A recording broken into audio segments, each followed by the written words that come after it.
Size, shape, position, division, part, relation, physiology, arterial supply, venous drainage, lymphatic drainage, nerve supply, support of the uterus, age changes in uterus और applied anatomy, इतने सारे points हम लोग पढ़ेंगे। Uterus bracket में लिखा है वूम, जो इंग्लिश में बोलते हैं वूम, यूट्रस मेडिकल टर्म है। Serve as a part of the pathway for sperm deposited in the vagina to reach the uterine tube. ये एक पाथवे है जहाँ पे स्पर्म डिपोजिट होता है after ejaculation in the vagina to reach the uterine tube. कैसे reach होगा? Vagina में डिपोजिट होने के बाद आप लोग पढ़ोगे, जब हम एम्ब्रियोलॉजी पढ़ाऊंगा तब हम लोग समझेंगे कैसे स्पर्म वेजाइना से यूट्राइन ट्यूब तक जाता है। इसको बोलते हैं कैपेसिटेशन, हम लोग पढ़ेंगे डिटेल्स में। नेक्स्ट है, it is also the site of the implantation of a fertilized ovum. पहले तो ये स्पर्म गया कहाँ पे? यूट्राइन कैविटी में, और ओवरी से आया क्या? ओवम। तो दोनों स्पर्म और ओवम के कंजुगेशन के बाद फर्टिलाइजेशन हुआ। फर्टिलाइजेशन होने के बाद जो जाइगोट फॉर्मेशन होगा, डिटेल्स में हम लोग पढ़ेंगे एम्ब्रियोलॉजी में। जो जाइगोट फॉर्म हुआ वो कहाँ पे आके बैठेगा? यूट्राइन कैविटी में। जहाँ पे वो बैठता है, वो बैठने का जगह, वो जगह बोलते हैं इम्प्लांटेशन साइट। वो कहाँ पे है? Body of the uterus. Body of the uterus क्या है हम लोग बोलेंगे। तो it is also site of the implantation of a fertilized ovum. Ovum fertilize होने के बाद इम्प्लांट होना। फर्टिलाइजेशन चीज अलग है, इम्प्लांटेशन अलग चीज है। Development of the fetus during pregnancy and labour. उसके बाद इम्प्लांट होने के बाद फर्स्ट स्टेज क्या है? फर्टिलाइजेशन। सेकंड होता है इम्प्लांटेशन।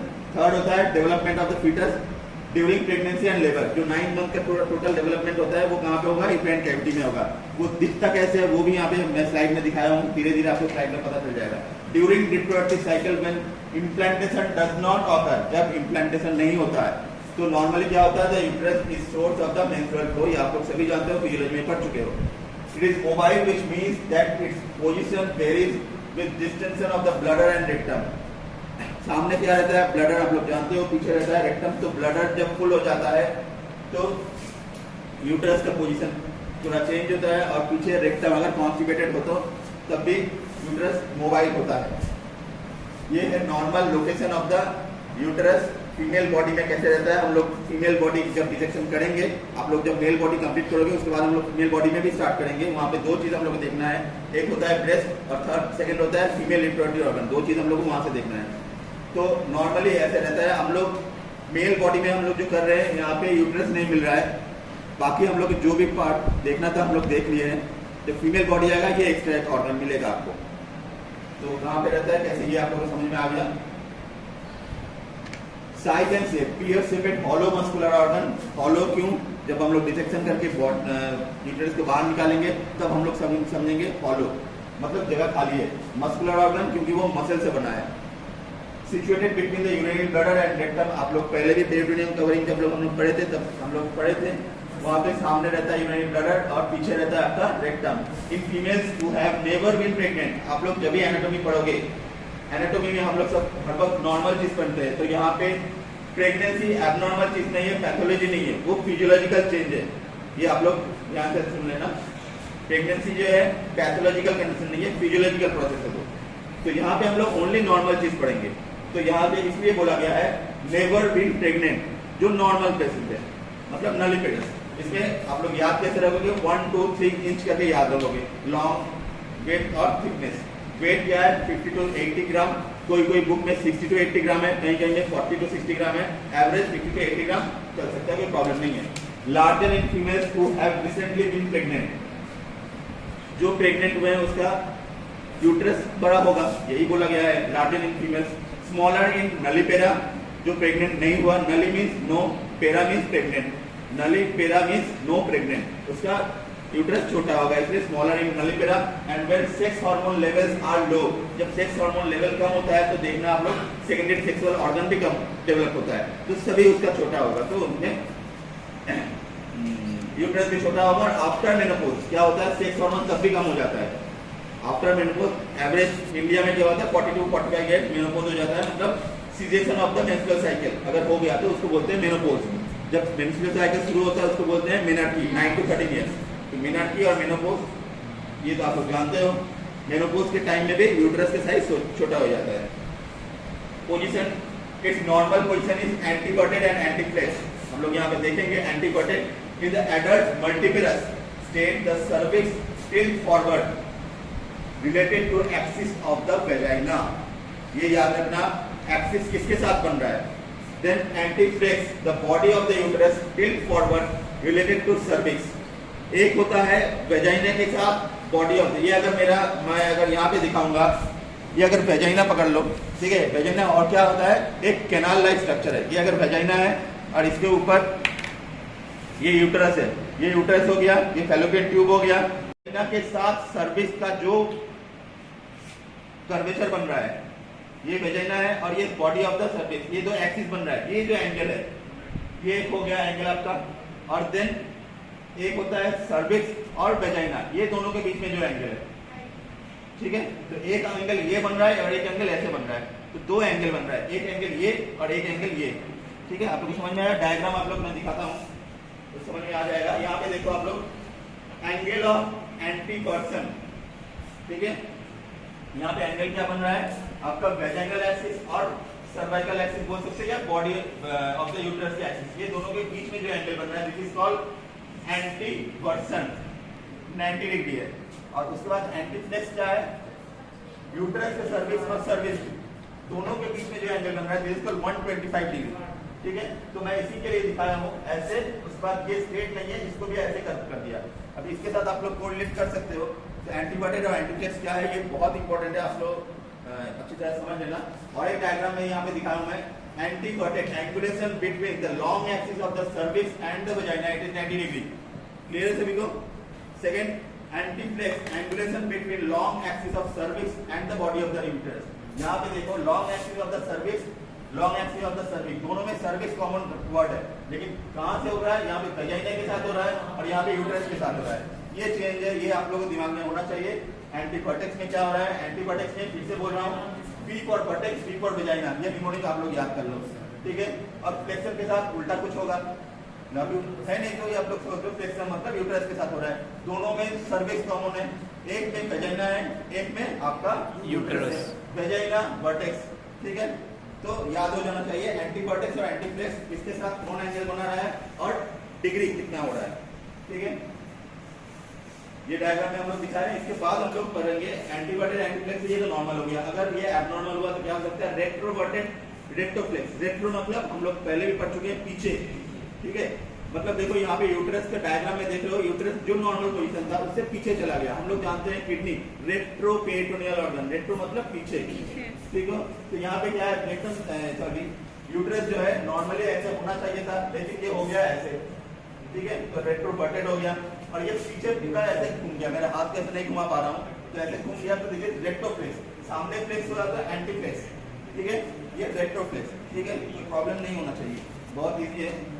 डिवीजन क्या है, uterus is divided into two main region, body of the uterus from the upper 2/3 और cervix from the lower 1/3, upper 2/3 और लोअर 1/3 में डिवाइड किए हैं बॉडी और सर्विक्स में। ये हम लोग का डायग्राम है, corpus is also called body, body में ये क्या है आपका फंडस, ये आता है आपका बॉडी, इसके बाद बीच में जो पार्ट है this is called isthmus 0.5 centimetre, इसके बाद ये जो आता है internal os, os mean opening, os os means opening, ठीक है, अंदर की तरफ है इसलिए इंटरनल ऑस, और ये बाहर की तरफ है इसलिए एक्सटर्नल ऑस, कोई प्रॉब्लम नहीं होना चाहिए।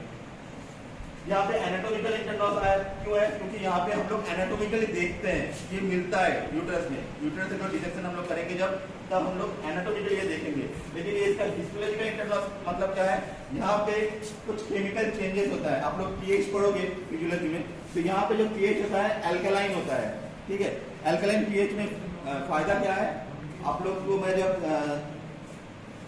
ये पढ़ाऊंगा, एम्ब्रियोलॉजी पढ़ाऊंगा, तो वहां पे आप लोगों को पता चलेगा सीमेन जो होता है वो एल्कलाइन होता है, एल्कलाइन मीडियम में बहुत जल्दी कैपेसिटेशन होकर ऊपर जाएगा। हम लोगों का क्या मोटो क्या है, सीमेन जो डिपोजिट होगा ड्यूरिंग फर्टिलाइजेशन, ड्यूरिंग इंटरकोर्स, वो बहुत जल्द से जल्द ऊपर की तरफ जाए, मीन्स फैलोपियन ट्यूब और ओवरी की तरफ जाए, न कि वहीं पे अटक जाए।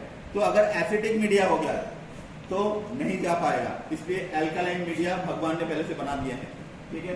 तो हिस्टोलॉजिकली यहाँ पे अलग है, एल्कलाइन है, एसिडिक है, ये अलग अलग जगह है, तो मैं जब एम्ब्रियोलॉजी पढ़ाऊंगा इसमें बारे में डिटेल्स में बोलूंगा, इसलिए ये अलग है, एनाटॉमिकल इंटरनल लॉस और हिस्टोलॉजिकल इंटरनल लॉस।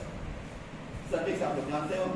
यहाँ पे और एक सी डायग्राम दिखा हूं मैं, देखो आपका यूट्राइन कैविटी और cervical canal. Canal cavity almost देखिए, कैनाल मींस कैविटी मींस चारों तरफ से बंद है और कैनाल मींस सामने तरफ से ओपन है, ठीक है। ये दोनों में डिफरेंस, कैविटी और कैनाल में ये तो पता चल रहा है। यूट्राइन कैविटी कहाँ पे है ये आप लोग देख लो, और इंटरनल लॉस एक्सटर्नल लॉस दोनों में कोई प्रॉब्लम नहीं होना चाहिए। इंटरनल लॉस देखो ये ओपन कहाँ पे कर रहा है, यूट्राइन कैविटी में, और एक्सटर्नल लॉस ओपन कहाँ पे कर रहा है, वेजाइनल कैनाल में। क्लियर है, कोई प्रॉब्लम नहीं होना चाहिए। यहाँ पे दोनों डायग्राम क्या है, external os circular in the nulliparous female, जो फीमेल इंटरकोर्स नहीं हुआ है उसका अगर हम लोग एक्सटर्नल लॉस देखेंगे, एक्सटर्नल लॉस मतलब यहाँ से हम लोग ये वाला जगह देख रहे हैं हम लोग, तो ये ऐसे दिखेगा सर्कुलर। अगर मल्टीपेरस, अगर इंटरकोर्स मल्टीपेरस लगभग ये नहीं, इंटरकोर्स भी अगर हुआ या प्रेगनेंसी हुआ तो ये कैसा होता है, ट्रांसफर स्लिट हो जाता है, ठीक है। उसका एंटीरियर लिप और पोस्टीरियर लिप हो जाता है ऐसे। तो ये हम लोग कहाँ पे देखेंगे, एक्सटर्नल ऑस में, ठीक है। यहाँ पे और एक चीज हम लोग देखेंगे, ये आप लोग पढ़ोगे इसके बाद में। यहाँ पे सर्विस के जो दो पार्ट है, supravaginal portion of the cervix and vaginal portion of the cervix. यहाँ पे जो वेजाइना है, वेजाइना के ऊपर जो सर्विकल पार्ट है उसको बोलते हैं सुप्रावेजाइनल पार्ट, ठीक है। वेजाइना कहाँ पे, इसके अंदर ऐसे घुसा हुआ और ये ऐसा है, तो वेजाइना के ऊपर जो है ये सुप्रावेजाइनल और वेजाइना के नीचे जो है vaginal portion of the cervix बोला गया है। नेक्स्ट डायग्राम से और भी क्लियर हो जाएगा। यहाँ पे आप लोग देख सकते हो anatomical internal os, histological internal os, supravaginal part. आप लोग यहाँ पे देखो सुप्रावेजाइनल पार्ट, यहाँ पे वेजाइना स्टार्ट हुआ, सर्विक्स ये है आपका फंडस, ये है यूट्राइन कैविटी, ये हो गया इस्मथ, ये हो गया सर्विक्स, कोई प्रॉब्लम नहीं है। सर्विक्स देखो वेजाइना के अंदर घुस गया है, ठीक है। ये यहाँ से स्टार्ट हो रहा है वेजाइना, वेजाइना एक कैनाल है, ठीक है, वेजाइना के अंदर है। तो ये जो सर्विकल पार्ट है, सर्विक्स कहाँ से यहाँ तक, यहाँ से यहाँ तक सर्विक्स पूरा है, यहाँ से यहाँ तक जो है this is called supravaginal part, क्योंकि वेजाइना के ऊपर है। और ये जो पार्ट है this is called intravaginal part, vagina के अंदर है, कोई प्रॉब्लम नहीं है। फिर से मैं बोल रहा हूँ, सर्विक्स जो है यहाँ से स्टार्ट हुआ यहाँ तक है, ये जो सर्विक्स है कहाँ पे गया, अंदर चला गया है वेजाइना के अंदर। तो वेजाइना के ऊपर जो पार्ट है this is called supravaginal part, vagina के नीचे जो है this is called infravaginal part. इसमें क्यों मैं इसका स्ट्रेस दे रहा हूँ, जब मैं एप्लाइड एनाटॉमी पढ़ाऊंगा तब मैं बोलूंगा, ठीक है। यहाँ पे पोर्सियो वेजाइनलिस मींस जो पोर्शन वेजाइना के अंदर है दिस इज कॉल्ड पोर्सियो वेजाइनलिस, और कुछ नहीं। बाकी आप लोग जानते हो, मेजरमेंट यहाँ पे लिखा हुआ है। पार्ट्स क्या क्या है, फंडस, ए डोम सेपेट, यहाँ पे देखो आप लोग समझते हो डोम सेपेट। ये डोम सेपेट कैसे हम लोग कहाँ पे पढ़े थे, डायफ्राम में पढ़े थे, right dome of diaphragm, left dome of diaphragm पढ़े थे। तो वैसे ही यहाँ पे देखो डोम, यहाँ पे फंडस कहाँ पे मार्क किया गया है, क्लियरली समझ में आ जाना चाहिए फंडस किसको बोलते हैं। Dome shaped portion superior to the uterine tube, body covering central portion, cervix and inferior narrow portion it opens into the vagina, isthmus between the body uterus and the cervix, ठीक है। एक consistent reason 0.5 centimetre long, ये याद हो जाना चाहिए। Uterine cavity, interior of the body of the uterus this called interior uterine cavity, cervical canal, interior of the cervix. Internal loss किसको बोलते हैं, cervical canal opens into the uterine cavity, external loss cervical canal opens into the vagina. ये आप लोगों को clear है, पहले भी मैं बोल चुका हूँ।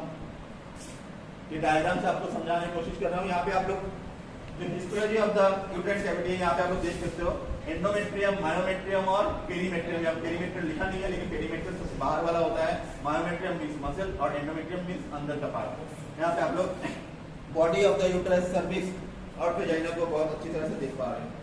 नेक्स्ट आता है body. Body is called the Karna of the uterus, it is triangular in shape, situation between opening of the two tubes and isthmus. The superior lateral angle of the body of uterus projects outward from the junction of the fundus. ठीक है। Attachment क्या क्या यहाँ पे attachment है, uterine tube जिसको हम लोग बोलते हैं फैलोपियन ट्यूब, राउंड लिगामेंट हम लोग बाद में देखेंगे, तो हम लोग सपोर्ट ऑफ द यूट्रस में देखेंगे हम लोग राउंड लिगामेंट। ये राउंड लिगामेंट कहाँ पे गया, अल्टीमेटली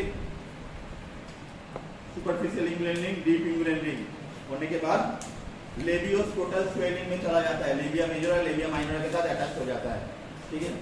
आप लोग एक बार इंगुइनल कैनाल का कंटेंट देखना, मेल और फीमेल दोनों वहां पे लिखा है। इन फीमेल राउंड लिगामेंट बोल के लिखा हुआ है, इंगुइनल कैनाल का कंटेंट देखने पर, uterine tube, round ligament, ligament of the ovary. ये डायग्राम से आपको पता चल रहा है endometrium, myometrium, perimetrium, then cervix, vagina, fallopian tube, इसका और एक नाम है ओविडक्ट। हम लोग जब अलग से फैलोपियन ट्यूब पढ़ेंगे तब हम लोग फैलोपियन ट्यूब के बारे में डिटेल्स में देखेंगे।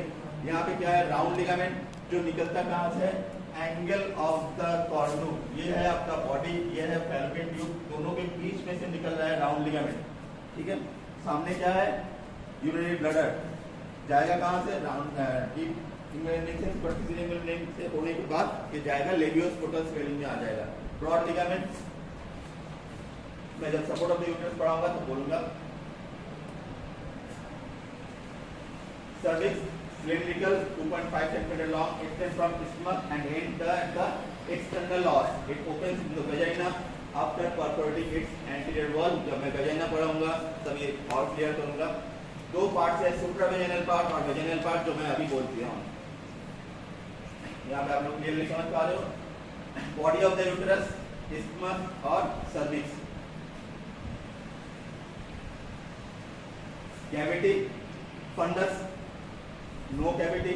बॉडी क्या है, shape, cavity of the uterine is a triangular cross section, corner section with the base above and apex below. इसका बेस ऊपर रहता है फंडस की तरफ और एपेक्स नीचे की तरफ है, ठीक है।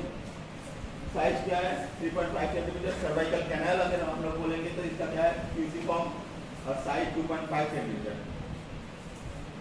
आप लोग डायग्राम देख सकते हो। फंडस किसको बोलते हैं, मैं बार बार यही डायग्राम क्यों रिपीट कर रहा हूँ, ये याद हो जाना चाहिए, बहुत इंपॉर्टेंट है। एग्जाम पर्पस, क्लिनिकल पर्पस बहुत इंपॉर्टेंट है, ठीक है। Relation of the uterus, anteriorly क्या है, the bladder and vesico uterine pouch. Bladder तो रहता ही है, यूरिनरी ब्लडर, और वेसिको यूट्राइन पाउच तो मतलब vesico means urinary bladder, uterine means uterus, दोनों के बीच में जो पेरिटोनियल फोल्ड है this is called vesico uterine pouch. और पीछे क्या हो गया, पाउच ऑफ डगलस, आप लोग जानते हो यूट्रस है, और पीछे क्या है, रेक्टम। तो रेक्टो यूट्राइन पाउच को हम लोग बोलते हैं पाउच ऑफ डगलस। ये कहाँ पे रहता है, पीछे की तरफ। दोनों हम लोग पेरिटोनियल फोल्ड जब पढ़े थे ये हम लोग क्लियर कर चुके थे। लैटरली क्या है, broad ligament of each side. ये डायग्राम है आपका फंडस ऑफ द यूट्रस, सामने यूरिनरी ब्लडर है और पीछे रेक्टम एनालिकलन है। Relation of the supravaginal part of the cervix, ये ओनली रिलेशन किसका बोल रहा है, supravaginal part of the cervix. बहुत इंपॉर्टेंट ये जगह है, इसे अलग से बोला जा रहा है यहाँ पे।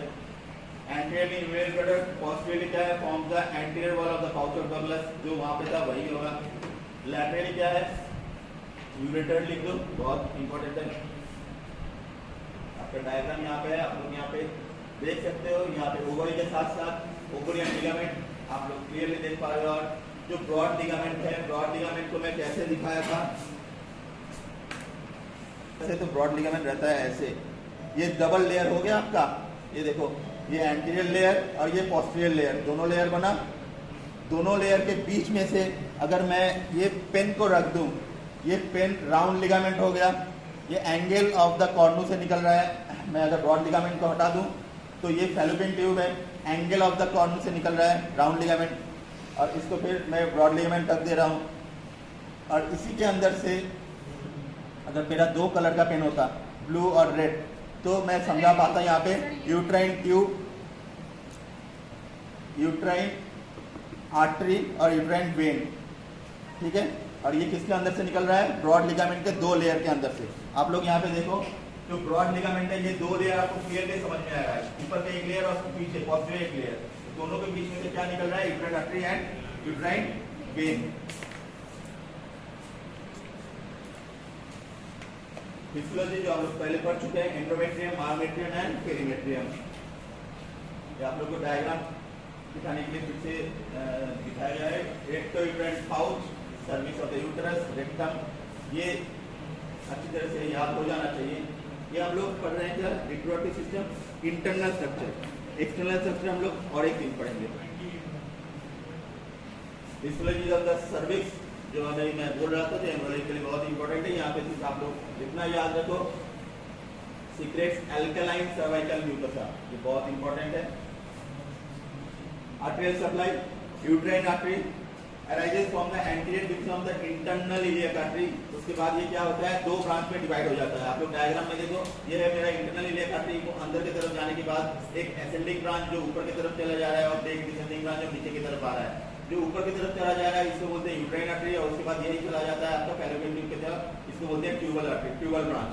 और ये नीचे की तरफ आया है तो ये वेजाइना की तरफ आ रहा है, तो इसको बोलते हैं वेजाइनल ब्रांच या वेजाइनल आर्टरी। और ये देखो वेजाइना, देखो ये canal like tube like structure है और कुछ नहीं, ठीक है। अब चारों तरफ से वेनस प्लेक्सस है, venous drainage corresponding when, lymphatic drainage अलग अलग जगह से अलग अलग लिम्फेटिक ड्रेनेज हुआ है। आप लोग डायग्राम में क्लियरली समझ में आ जाएगा, aortic, common iliac, external iliac, internal iliac और ऑक्यूलेटर। आप लोग को सिर्फ नाम लिखना है, यही बहुत है। Nerve supply sympathetic and parasympathetic, जब मैं ऑटोनोमिक नर्वस सिस्टम पढ़ाऊंगा तो इसको मैं और डिटेल्स में बोलूंगा। यहाँ पे आप लोग सिर्फ इतना याद रखो, पैरासिम्पैथेटिक में S2, 3, 4 एंड सिंपैथेटिक में T10, 11, 12 and L1, support of the uterus.